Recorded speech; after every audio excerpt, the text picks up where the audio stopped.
জাহান্নামের অবস্থা এত ভয়ঙ্কর হবে, জাহান্নামের ভেতরে লক্ষ লক্ষ কোটি কোটি কাফির মুশরিককে দেওয়ার পরেও জাহান্নাম বলবে হালমিম মাজিদ, আরো আছে নাকি, আরো দাও। কোটি কোটি কাফেরের দল, মুশরিকের দল, সীমা লঙ্ঘনকারী দল, তাদেরকে যখন জাহান্নামে ফেলা হবে, বড় বড় পাথর খণ্ড জাহান্নামে ফেলা হবে, তারপরও জাহান্নাম বলবে হালমিম মাজিদ, আরো আছে নাকি, দাও, আরো দাও, আরো দাও। আমার ক্ষুধা নিবারণ হয় নাই। জাহান্নামে তো উত্তপ্ত হবে, জ্বলন্ত হবে, ভয়ঙ্কর হবে। জাহান্নামের এক অংশ আরেক অংশকে খেয়ে ফেলবে। আল্লাহু আকবার।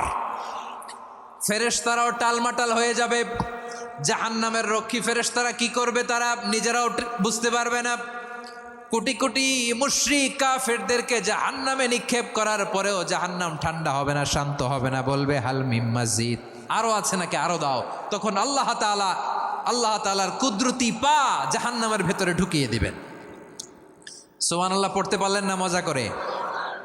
কোনো কিছুতেই যখন জাহান্নামকে শান্ত করা যায় না, আল্লাহ তাআলা তার কুদরতি পা জাহান্নামে ঢুকিয়ে দিবেন। দেওয়ার সাথে সাথে জাহান্নাম থেকে আওয়াজ আসবে, কত কত বিইজ্জাতিকা ওয়া বিকদরিক, আল্লাহ বিইজ্জাতিকা ওয়া বিকারামিক, আল্লাহ আপনার ইজ্জতের কসম, যথেষ্ট হয়েছে, এনাফ এনাফ, আর লাগবে না। সুবহানাল্লাহ বলেন।